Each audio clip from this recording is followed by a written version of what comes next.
Welcome to Design and Thrive.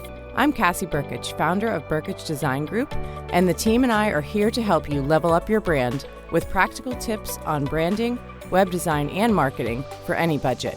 Whether your business is small, large, or somewhere in between, each episode is packed with insights and strategies to help your business stand out and grow. Let's dive in. Hi, everyone. I'm Cassie Brkich with Design and Thrive. We are here with some design team members from Brkich Design Group. Collectively, I'm sure we have, I didn't even do the math on the years of experience, but we've been around for 20 years. And I'm so excited to chat with the team today and to see how they tick and what they love about all of our clients and all of our projects. So go ahead and introduce yourself. Amy, go ahead. You can go first. Hey, I'm Amy. I do creative direction and senior designing and whatnot. Awesome. Viv? I am Vivian. I am living in Argentina. I am a graphic designer and I love all things related with crafts. Yes. Josh. Hey, I'm Josh. I do branding and website design, and I live in Annapolis, Maryland. All right, guys, this is going to be so fun. So we're a virtual team, as you can see. They're not commuting to Pittsburgh every day. So I'm really excited to ask them some questions. This is going to be a rapid fire question and answer session. And, maybe I'll catch them off guard a few times. Let's hope. Okay, first question. We have a client come in the door. What kind of project are you grabbing before anybody else? Like, you're like, dude, this is mine. Get your hands off of it. Amy, I know you have your answer. It's me. I know. Yeah. If it has to do with food, I want it. I always say that. We did stuff with Candy Company. We're doing a grocery store now. If we were to get a restaurant, I want it. Food truck? I want to do a food truck. Let's go. Hear us out, food truck people. What about you guys? I like working illustration. So if there's a mural or something like that, I would love to work on a mural. Oh, murals are fun. Okay, good one. Okay. Yes. That'd be cool. I'm going to go with brewery. There's a brewery that comes through. I'm definitely grabbing that one. Sorry, Amy. I know that's kind of restaurant-esque. I'm going to steal that from under you. Either that or like a sports team. Hockey specifically would be really cool. Nice. So. Okay, well, you're not going to fight too much. We do have someone else on our team that would also want food, so Amy and Paige can duke it out. But the rest of you guys get along nicely. Good. Okay. So we're going to look. I'm going to just tag all the breweries and restaurants and mural blank walls and see what we can do. That's awesome. Okay, so this is regarding our last clients or past clients, current clients. If you had an unlimited budget, what would you do for them? Like specific client, specific project. Let's go with Viv. Okay, we had a client, River Life, and this project, artwork on the Allegheny, that I think it was really cool. So I think one of the things that I would love to do, if the chance, to create a virtual platform, maybe where visitors could join and know more about the art installations or the artists behind them, even upload their own experiences. I think that would be really cool. Oh, that would be cool. Amy, did you do that one, I think? Yeah, that was one I did the logo for, which is actually funny, Vivian, because when we went there to talk with that client, we walked the area and we totally thought the same thing. We were like, but what if you had the budget to make like a little app or something where you'd have the actual map on your phone and then you could see what's coming up next and get to click and find out more information. Yeah. And what was really funny is that was before QR codes had a resurgence. This is before COVID. So we would have never even thought to use QR codes in the design, and that would be a really cool add-on now. Nice. Nice. Okay, cool. That's great. I'll call them up. Team. Oh man, I was like, I wish I would have thought more about this ahead of time, but that's why it's called rapid fire. I know, but it kind of reminds me of like Beaver Falls. We already did a bunch with Beaver Falls, but I feel like there's even more potential. Like it's a really cool brand. It's super colorful, and it's for a whole like little city. So you could just keep going. Like there could be merchandise type stuff or signs for like the city hall building type place or street signs. I always wanted to do like those little flag banners that go on the light posts. On the light poles. Yeah, like all the way down, because Beaver Falls has like a little strip, kind of like Beaver does, and it would totally, for the holidays or for certain stuff. That would be so cool to line the streets with those little flags. That'd be cute. And directional ones would be cool too, bringing in that brand. I'm actually really excited because on the city building, they have our logo, which, sometimes we do a logo for someone and, the implementation, there's not a budget for it and they do some things, but they don't do others. But to see a big sign on the building was really, really cool. Yeah. That was one of my favorites, actually. Nice. Yeah, that's cool. Josh, what are you doing? This is for a recent one that we just did for Corinne Angeline. That quick launch turned out super cool. The branding that we did for that turned out really sweet. So I would love to do like a whole stage production for her with the branding we did with the website. Just like some background scrims, drum set head for the bass drum, banners, merch, just go like really all out and like really bring that like full circle from the digital to the physical. That's a good idea. I saw her the other day too. I was walking through the wine festival and she was on the side of the road drumming away, or cool. Strumming away, not drumming away. Yeah. That's awesome. I love that. Well, this might be a little similar, but what's your dream project? Like something you have to do before your career is over? I would love to work on anything Star Wars. So Lucasfilms, hit me up. Okay. He's a really good friend of mine, so I'll call him up. Yeah, do that.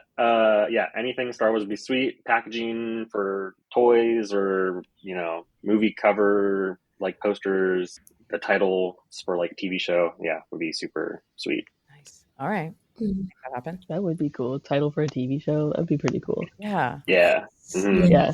I'll let you do the podcast branding. How about that? Would that be the same? Yeah. Absolutely. I knew it. As long as you don't mind it looking like Star Wars. Exactly. It's my brand. Baby steps, gotta start somewhere. What about you, Aim? An unlimited budget. Okay, we know. This is the dream project. Dream project. Oh, I know what it is. I want to do a cookbook, like a really super nice one where I get to work with a food photographer, so the photos are going to be really nice too. Yes. Yeah. Having good photos. That's what I want to do. I have like 120 or something. I don't know. I have a lot of cookbooks and I care about what they look like. So I want to make one. Yeah. Yeah, I bought you a couple cookbooks and they have to look a certain way to even buy them. And then you're scared you already have them because you have 120. So far, so good. I love that. What about you, Bib? Books are something that I thought about too. Maybe for children. I don't know if illustrated by me or by another, for another artist, a really cool artist. So I would love to do that. That would be fun. Cool. Well, I'll have to have you talk to my husband. He's a writer and he does a lot of editing, does a lot of writing, ghostwriting, and there's actually a publisher he works for too. So I'll have to connect you with them. Maybe that'll happen. Yes. I can do the children's book. I really like children's book. I'd love to go to library just to see the illustrations and totally have beautiful books in my house. I love it. I totally agree. That's awesome. Okay, so I want to know, obviously we're a virtual team and you guys are just a few of our team members, but we're all over the country and the world. We're international now. So I would love to know what local to you brand do you love? And, if you know the designer, you can totally shout them out, but I would love to know what the brand is and what you like about it. Amy, I know you're cool. Ready. I know, I'm ready. I kind of want to brag on Iron City Beer because I just think it's so fun now that Top Hat is the one that did it. Top Hat is local here. And everything they make is awesome. So if you just want to go look at their website, do it. But they redid Iron City Beer and it kind of like looks a little bit like how the heritage of that brand looks. But it's updated and there's always billboards and stuff. Like they don't just do like, oh, I just did the logo and whatever. They do the packaging, they do the billboards, they do everything. And so the complete brand for Iron City Beer looks so good. And now that I keep saying Iron City Beer out loud, does anyone else hear the Pittsburgh? Because I'm sorry. Iron City Beer. Iron City. I frequently don't think that I have a Pittsburgh accent, and then there's certain words that I say that I'm like, oh man, I'm so sorry. I don't know. I don't know how to say iron. How do you say that word? Iron. Iron. Oh yeah. It's really funny because like even living in Maryland, there's a lot of Pittsburgh people here, and so when I talk to some people, they're like, "You're from Pittsburgh," and I'm like, No. "What do you mean?" No, not me. When you said downtown iron and all these other things, like all right, this yeah, just became a Nat. Pittsburgh podcast. And Yeah, now literally. say like your phones are listening, so Amy's gonna have like all this Iron City beer like ads. Yeah, She doesn't even. I don't know if you drink Iron City beer. I don't. I mean, I don't even like beer, but I really like the brand. the brand's awesome. Yeah. Oh my gosh, so funny, so funny. What about you guys? Oh yeah. So there's a local coffee shop called Rise Up Coffee here. That one, the coffee is so good, but two, the designer JP Flexner, look him up on Instagram. He does hand illustrations and then vectorizes them for everything they do. So all their coffee packaging, they have hand drawn or like hand painted murals in all their coffee shops. That I'm not sure if he does those, but like just like the branding for those is really cool. All the merch, t-shirts, hats, coffee cups, their social graphics. He does everything hand drawn and then vectorizes it, and it looks really, really good. It's super cohesive. So that's really cool. I think what we've learned is that when you have the money to do a full brand and you have the money to do the merch and a mural and hand drawn things, like it really does impact people. Designers are noticing, so that's a good thing. Oh, and yeah. You said, yeah, Viv, he said murals and illustrations in one client. So you have to go after that. We have to go after that one. Totally. Well, what about you, Viv? What do you have in your neighborhood? Well, here in Argentina, people is crazy about ice cream, and we have ice cream stores every corner. It's crazy. And one of those brands is Fredo. Fredo has ice cream stores all over the country, and is one of those timeless, very iconic brands here. The colors are like the Argentinian flag. People is really fond about these brands, so I think it's cool. It would be cool to maybe work on a rebrand or something. Not a rebrand, but like a refresh, something. Yes. And ice cream is really nice. And they have all kinds of products, and yeah, it's a cool brand. That's awesome. We're going to do some show notes. So we'll put all these brands in there. We'll put all the links in there so you guys can check them out as well. So yeah, that's awesome. Okay, cool. I love that. I love that there are 3 different answers, and it's cool to get a little peek into your hometowns. Switching gears a little bit. Obviously, we as designers, we need inspiration. Where do you find inspiration? What's like your no-fail place to look or thing you do when you're looking for inspiration? Pinterest is my first place. I love hearing guys say that, actually. Pinterest is probably my number one look up first, but outside of actual inspiration board things, I really like looking up like old art aesthetics, just to see like even going back through like Renaissance paintings for like color palette type stuff, seeing how they were like using color, and then I really like the Bauhaus movement, very like, especially like the more modern, very structured stuff. So, but I mean, if we're talking just like an inspiration board, it's Pinterest. We love our Pinterest. I know, right? Please don't ever go away. What if it's one of the ones that goes eventually? Please don't go away. We'll be stuck with Google Images. No. That's the worst. Yeah. I mean, obviously I use things like Pinterest and whatever, but again, like outside of like an online thing, other than Pinterest and Instagram, like I try to find like old magazines or like I like the historical type of like vintage looking packaging. So like thrift stores, to be honest, you might find some cool stuff in there. Like it sounds silly, but there's usually old packaging or old books with design, like print design and stuff like that. And other places is like the signage on old buildings sometimes has really cool, either like kind of quirky typography that was hand drawn at one point, or, just the branding everywhere. Not to mention like grocery stores, because I mean, that sounds silly, but there is design everywhere in grocery stores. Everything has a brand on it. Even toilet paper has a brand on it. So like everything. It's just like once you sort of become a designer, you see it everywhere. You can't get away from like seeing the fonts and seeing the branding everywhere. I'm actually glad you said that, because I think you can be trained also. Like Jolene, did the podcast on social media, and she always calls me and she's like, "You've ruined me. I can't look at anything anymore without seeing XYZ. And I'm like, you can be trained with that eye too. You don't have to be a designer just to know kind of what to look out for. So that's kind of cool. Yeah. Love that. What about you, Viv?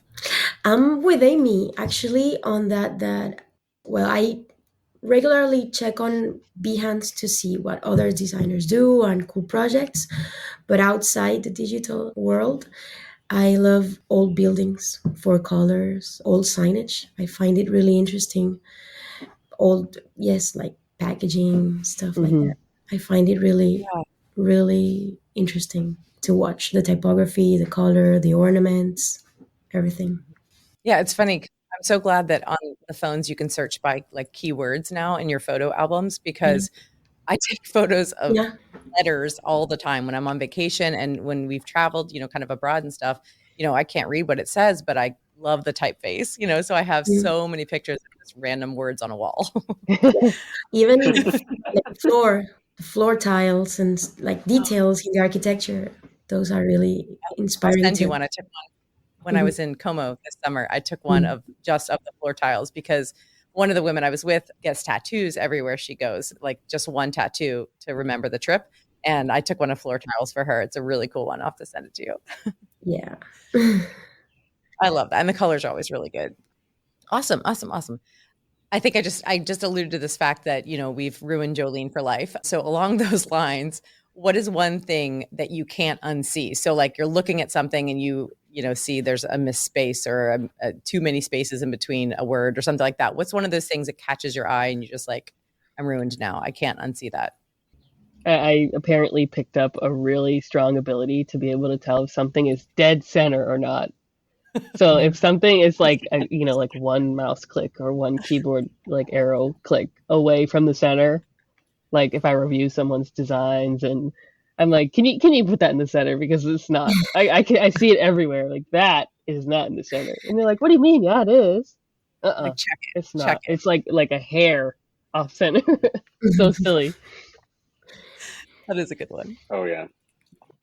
This is just like an in general thing, but like bad menu design, like really is like my design pet peeve. So like whenever there's like 10 fonts on a menu or the menu doesn't flow like that's probably like my bad design thing.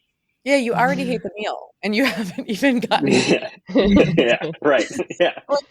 On the same line as that, Josh, like I do love the resurgence of QR codes. I'm not hating it at all. But if you're going to make me look on my phone for a menu, it better be mobile friendly. Yes, I don't want to turn my phone sideways because it's a PDF and then zoom in to this like terrible font that I can't see if it was printed, I have aging eyes. Yes. The QR code menu that they just took a photo of the menu and put it on their website. I love that. It is not okay. It's not okay. Yeah. What makes you mad, Viv? For me, it's bad spacing. Like when something's not even, like you have more margins here and less here, and you need something misaligned. I don't like bad spacing at all. And there's so many tools that just click it in place now. Like, it's not hard to do. No.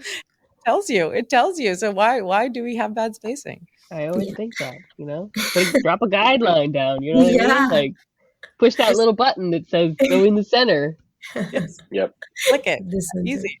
All right. Well, speaking of AI, so yeah, there's like all these tools that help you, So speaking of AI and AI tools, this could be its own podcast episode. So we don't need to go crazy. But what do you use it for? What do you like about it? And maybe what are you a little scared of? It's funny. What are we scared of? Okay. Anyway, what I think it's cool for is I have a general example and a specific example for stuff we do. Generally, it's cool for like ideating, like when you're in the beginning and you're just kind of trying to brainstorm. It's just another tool. Like I like to make just the old school like word maps.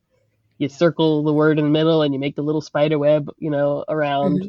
It's kind of like another tool that you can use that way and just kind of put a couple questions into ChatGPT and just hear what it has to say for outlines. If it's something less important, I don't hate it for like writing a headline. Like what should I call this email? I don't know what to title it. Like I wrote the email. I can't make a title. You know what I mean? It's like I can't make the title. I don't know. And it gives you like 10 different ones and you're like, that's close enough. Answer me is the title. Like I don't know what to tell you. Yeah. So specifically, it's also kind of nice when we do quick launch websites when someone hasn't provided a ton of text. Either they weren't ready to, they just needed to launch a website, or they left something blank. They didn't write a headline for this section, or they didn't write a subtitle for the page. Right. And there's a spot for that in the template. I'm like, all right, well, you put in a couple of stats like I'm doing a website for a travel agency. This page is called About Us, and here's some stuff on the page. Can you write me 5 subtitles? And like, you know what I mean? It's just super fast so that we don't have to go back to the client and be like, well, can you provide us a subtitle for every page? Like, it's only a week turnaround. They don't want to have, or have the time to come back and forth with us. So it's so much better to just plug in some words so that when the site launches in a week, it's not blank. It's still a perfectly fine subtitle that they can go back later and change. And the client would rather say, change that word than look at a blank canvas and have to come up with something themselves, Mm-hmm. Yeah, it gives us an edge. Yeah, I would say, that's what I use it mostly for too. Like I have a program for copy that helps just for like website design, or just like I'm not a writer, so like when I write something and put it in there, it's like, is this grammatically correct? Stuff like that, where it's like that's super helpful. As far as design goes, I've really been enjoying the auto generate stuff on Photoshop, especially when needing to like expand an image out because maybe there's a subject in the image and you want them on the right side, but the left side of the image is like cut. So trying to expand that out, that's been really a helpful tool, which gets me into like the bad side of it though. It's like, a lot of this stuff is taking from just like everywhere, Google, other artists. And so like, I don't know, there probably need to be some regulation on like copyright for some of this stuff to really nail down, like it's not stealing from other artists and designers and, writers, like a bunch of things like that. So yeah, it's interesting and it's scary at the same time. So anything new like that can be a little scary. We don't know what the future holds, but you're right about that. Because I think didn't Adobe or someone put in their new like terms and conditions, like whatever we use the program for is theirs, basically. It's like something crazy, something crazy like that. Yeah, like that if it's stored like in their cloud that they're able to pull from it. I don't know, something like that. I haven't like really read up a ton on it, but that's what they're counting on. It's pretty counting on us not reading on it. Yeah, somewhere in the terms and conditions in there, who knows? Who knows what we signed up for? Yeah, that is anything.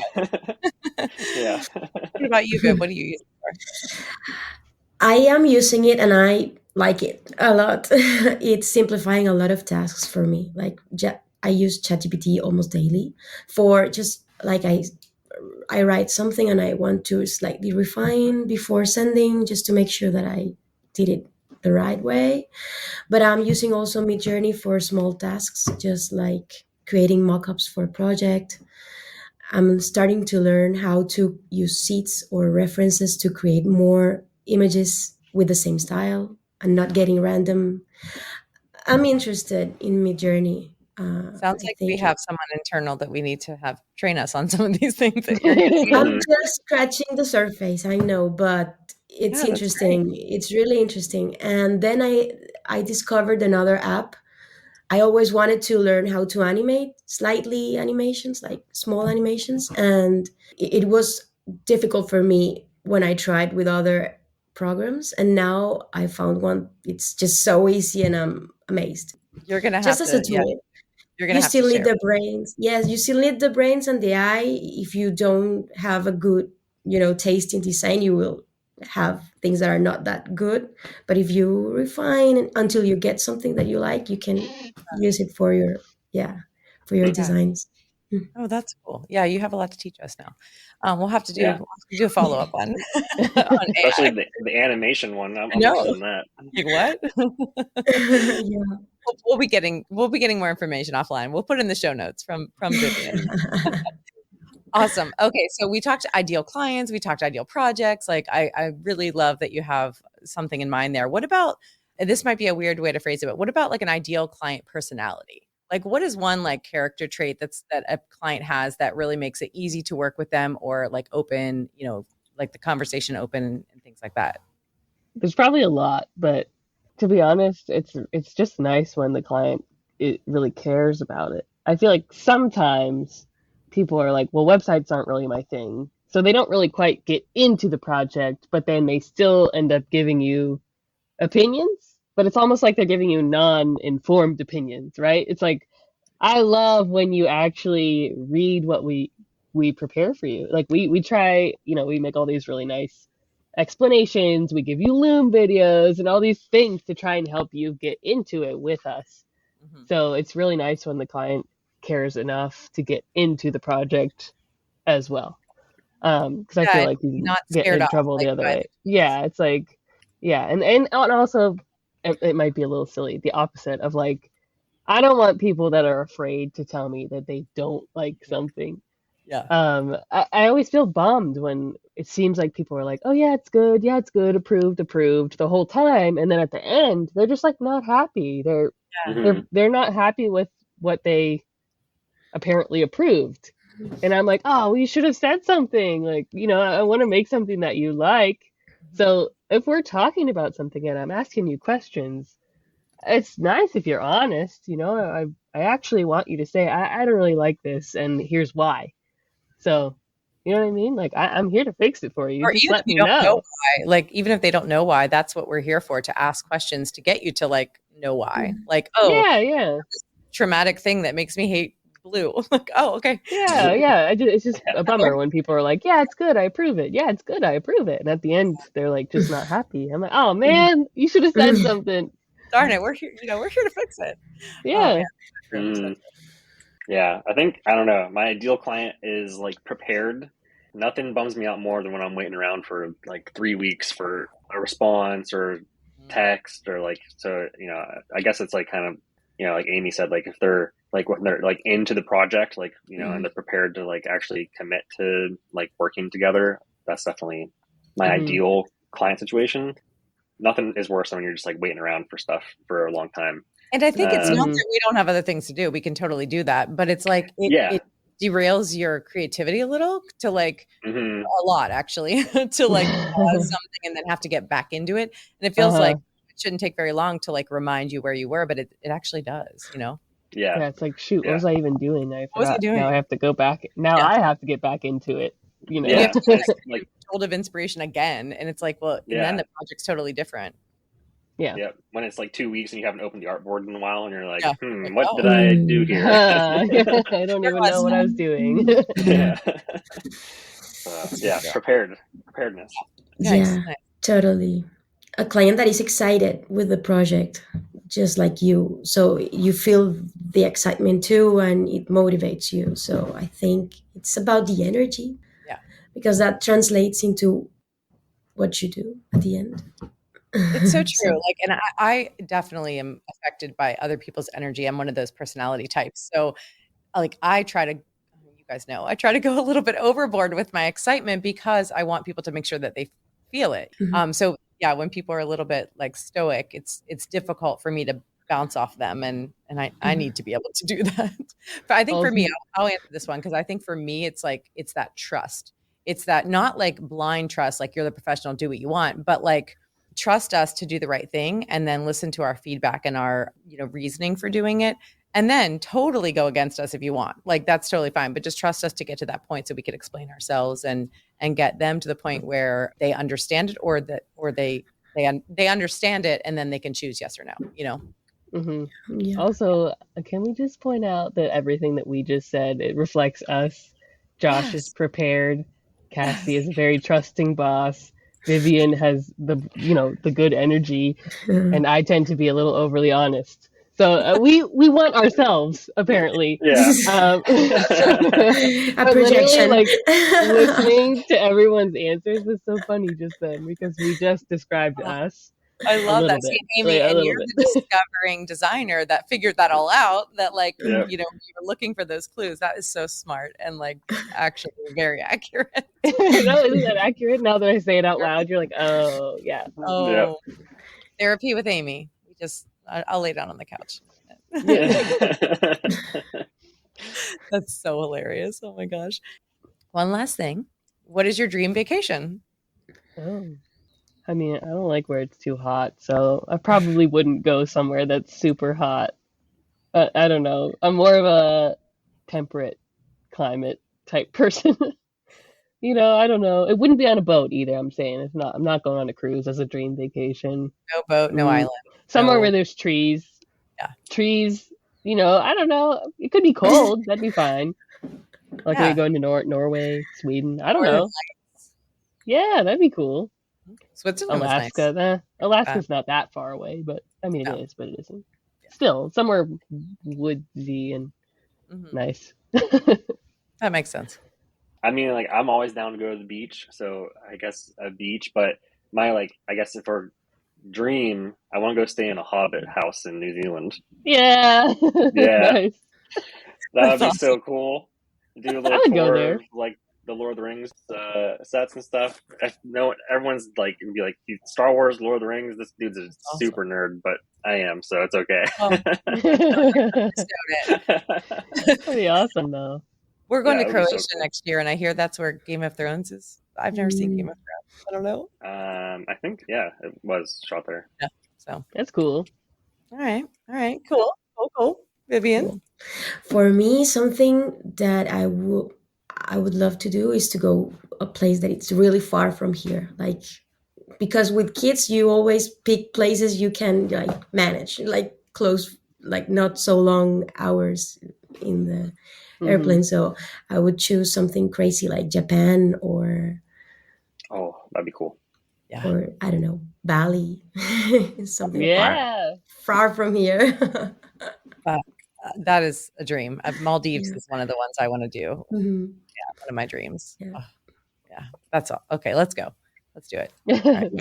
Cassie and Vivian going on a retreat, Yeah. a design retreat. Yeah. Yeah. Speaking of gathering information, in other places, inspiration. That's what this is. It's an inspiration trip. So, when are we going? Japan. Yeah, Japan would be really cool. Yeah. Oh, that's so different from what we do on the everyday. So yeah, that would be awesome. Oh, okay. That'd be really cool. I'm ready. All right, guys. I mean, this was awesome. This was super fun. I love talking to you always. And I love just, recording ourselves talking. So this is a fun conversation. I really appreciate what you guys bring to the table. And as you can see, you're all very different, but creativity runs deep. I love it. Thanks, guys. Appreciate you. Thanks. It was so fun. Bye. Thanks for joining me on Design and Thrive. I hope today's episode gave you some ideas and tools to take your brand to the next level. If you found value in this episode, don't forget to subscribe and leave a review. For more resources, freebies, and downloads, head over to brkichdesign.com. As always, find the link in the show notes. Thank you for listening, and remember, we're here to help you create something awesome.